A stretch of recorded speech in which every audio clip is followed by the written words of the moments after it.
going on, guys? It's your boy Dom Kemp, and welcome back to another podcast. It is Thursday night, guys, and we did have some Thursday night football. We had the Indianapolis Colts play the Denver Broncos, and the Denver Broncos actually ended up winning 25-13, improving their record to 5-9 in the season. Indianapolis is going down all the way down at 3-11. It's interesting right there. Other than that, guys, we are moving on to some NFL headlines. We got a source. The Cardinals put Adrian Peterson on injured reserve because of a neck injury, guys. So, yes, many of you guys have probably seen this. But wait, first and foremost, I just want to say shout out to our new subscribers to the channel, Extreme Monster Fish. Subscribe to your channel. Welcome to the channel, Extreme Monster Fish. Glad to have you. Hope you do enjoy these podcasts that I do put out for you all. Neck injury ends season for Cardinals, Adrian Peterson. The Arizona Cardinals are putting running back Adrian Peterson on injured reserve because of a neck injury, a source tells ESPN's Adam Schefter. Peterson's season is over a day after coach Bruce Arians said he wasn't sure whether Peterson would return from the injury he suffered on November 26 against the Jacksonville Jaguars. Arians said Wednesday that there had been no improvement in his condition of Peterson, who had missed the team's past 2 games. Injuries have been a recurring theme in Peterson's career. He missed 11 games last season because of a torn meniscus and also sat out games in 2013, 2011, 2010, and 2007 because of injuries.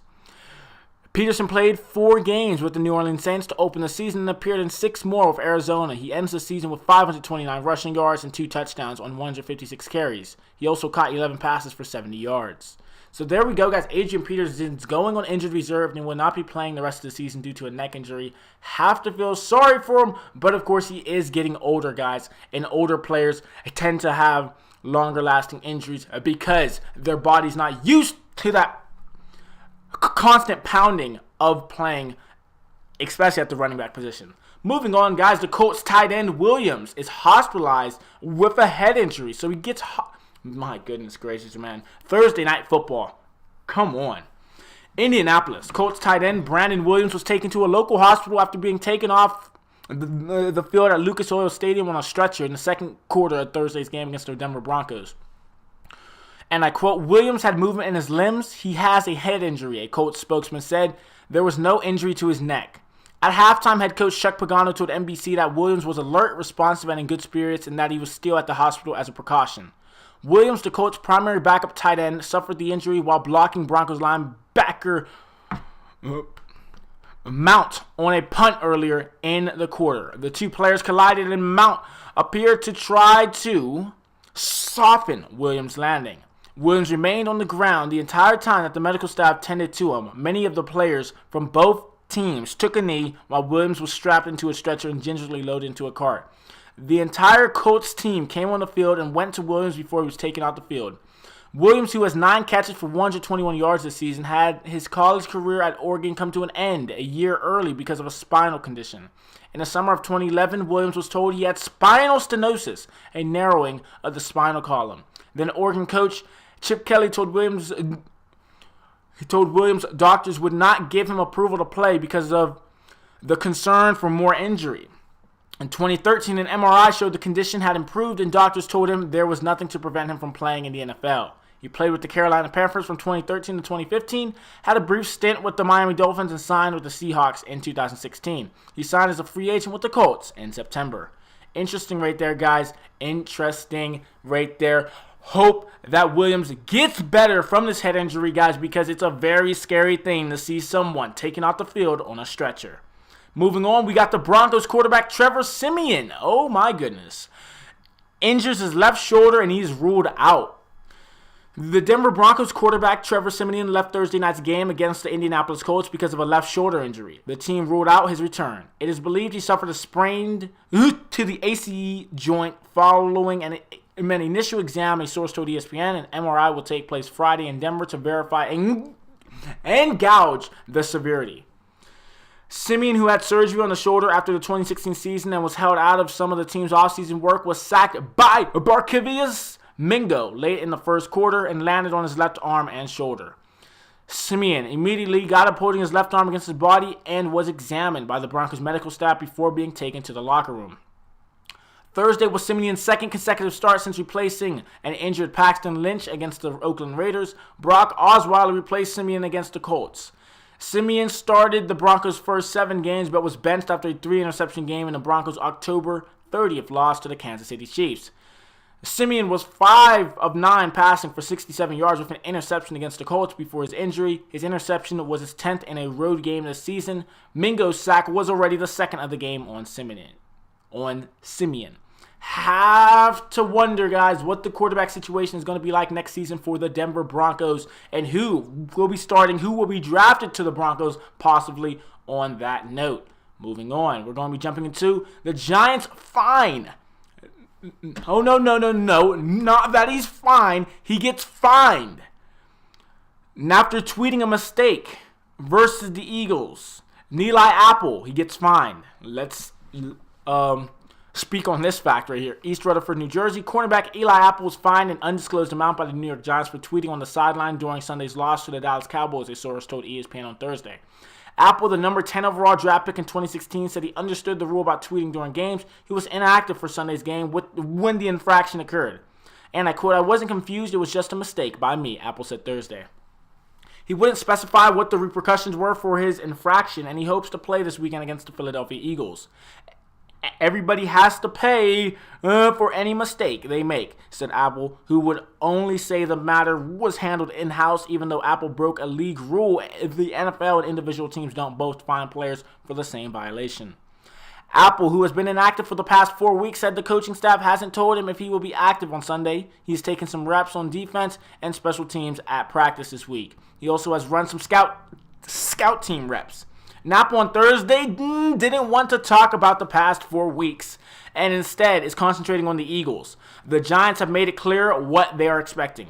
"Just go about my day as a professional," said Apple, who has admitted talking to veterans such as the Dominique Rodgers, Cromartie of the world, and Brandon Marshalls about how to handle struggles early in a career.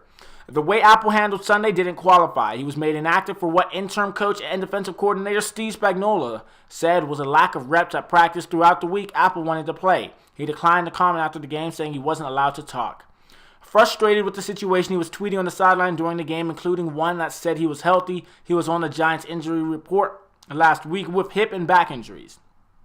And Apple, 22, also retweeted an Ohio State website 11 Warriors after it posted about the Cowboys' Rod Smith icing the Giants with an 81-yard touchdown reception.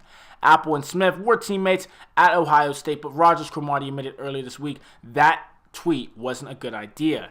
Either way, Apple violated an NFL rule which states the use of social media or networking sites, including Twitter, Facebook, Instagram, Snapchat, and similar vehicles by coaches, players, and other club football operations personnel is prohibited on game day, including halftime, and beginning 90 minutes before kickoff until after the post-game locker room is open to the media, and players have first fulfilled their obligation to be available to the news media who are at the game.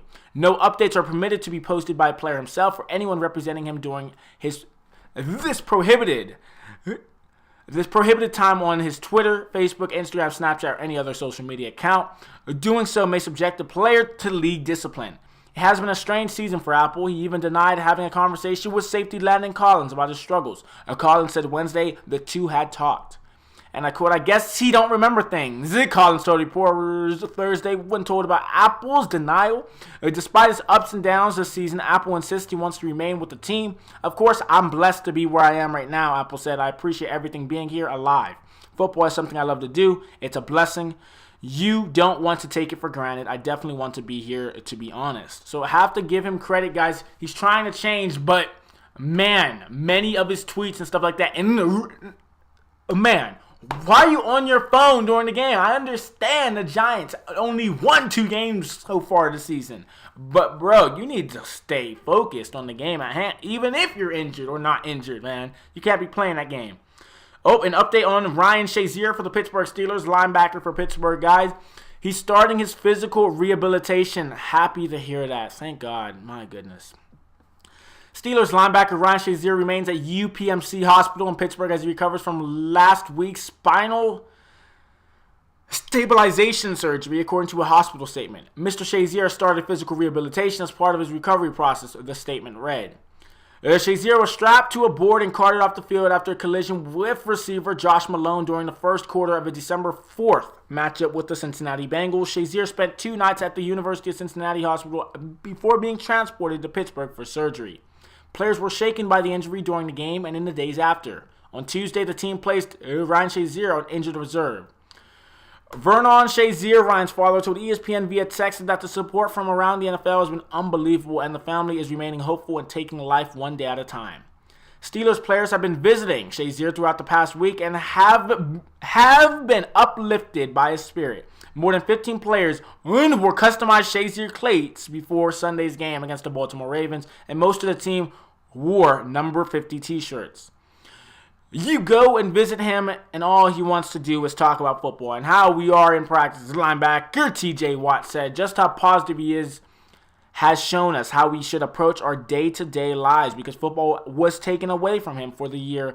We have to go out here and not take things for granted and have fun. Have to give TJ Watt credit, guys. He definitely wants to stay positive and remain hopeful for a speedy recovery for Ryan Shazier. Moving on, we're going to be talking about the Cleveland Browns general manager. This is going to be interesting. Here we go. John Dorsey, Sashi Brown didn't get real players, cutting Kenny Britt easy. Ooh. New Cleveland Browns general manager John Dorsey took a shot at Sashi Brown on Thursday, saying the former head of football operations failed to provide Coach Hugh Jackson players he could win with. And I quote, "You know what? You got to get a guy like that players.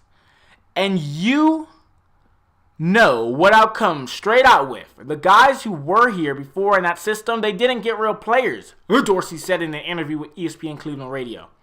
The Browns are 0-13 this season and were 1-15 in 2016. And I quote, "I think as Bill Parcells would always say, you are your record," Dorsey said. And you know what there it is? That's the truth teller in the whole thing. And I'm going to do my darnest to get Hugh players. And that's all I ask. No, that's all I can ask for, and that's all I can do. I like the man. Asked about Dorsey's comments, Jackson said, "I'm not going to really get into those particular things." But Jackson said Dorsey has been outstanding. He is football 24/7, Jackson said. "I have enjoyed getting to know him more and spending time with him and talking about our football team. And that we know and what we need to do.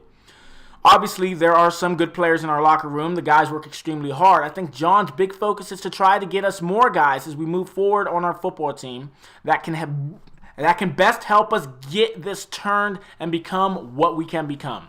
He is walking up and down these halls preaching, "Let's win. Let's get to winning as fast as we can." I appreciate that. He is doing everything he needs to do on his end. We have to continue to keep coaching better and getting our guys to play better. One of the players the previous regime did bring in, wide receiver Kenny Britt, was released by Dorsey as soon as he took over as GM last week. Britt is disappointed, catching 18 passes in 9 games after signing a 4-year, $32.5 million contract in free agency. Dorsey said it was an easy call to cut the receiver who signed with the New England Patriots this week. So the Patriots are picking up the scraps. So literally, guys, this means that if the Patriots win this season, that Kenny Britt is going to be a Super Bowl champion. Man, I have no problem making that decision from a cultural standpoint. I don't think he fits in the prototypical character point of what I'm looking for in terms of a leader. Dorsey said he did not live up to his expectation as a player. He may have a higher opinion of himself than I have of him as a player. I thought that was easy. Browns owner Jimmy Haslam said last week in a statement announcing Browns firing that Jackson would return in 2018. Dorsey, though, was non-committal when asked Thursday whether he could categorically say Jackson, who is 1-28 in 2 seasons as the team's coach, would be his coach next season. "I've always said I live in the present and I build for the future," Dorsey said. "I live in the present, and right now the sun's out. The tarps are coming off the field. We are practicing outside. We are getting ready to play the Baltimore Ravens, which is a divisional game. That's my sole focus. And then it's also getting familiar with the whole layout and the organizational structure in terms of creating my daily routine." Dorsey, however, said he has been impressed with how Jackson and his coaching staff interact in the practices he has observed. "I like the interaction of the coaching staff, and I like the direction of where they are headed and how they work well together," he said.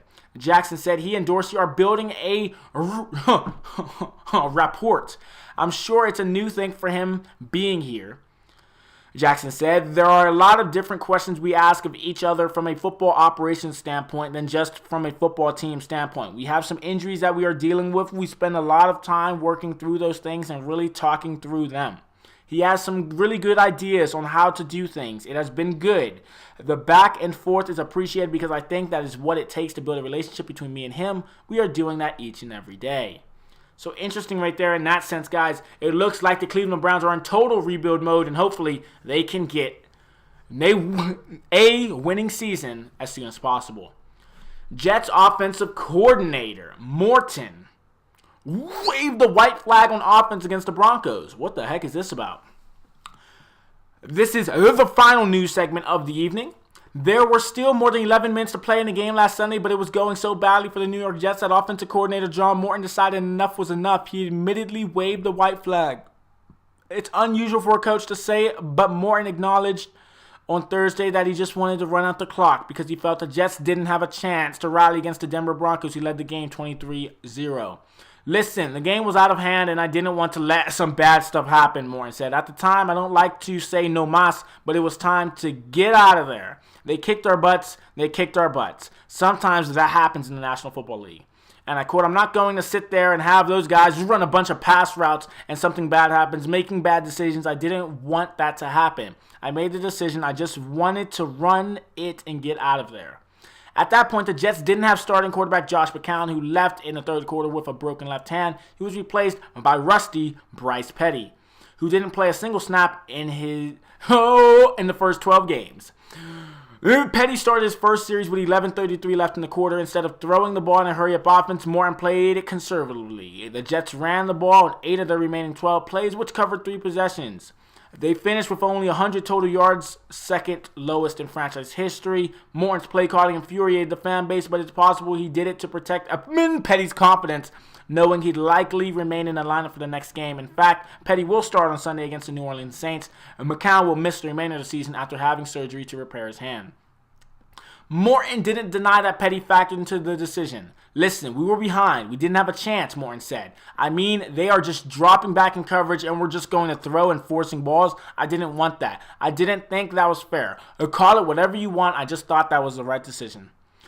Morton's actions could be perceived as a lack of confidence in Petty, but the first-year coordinator insisted he was the utmost confidence in the young quarterback. Petty is preparing for his 5th career start.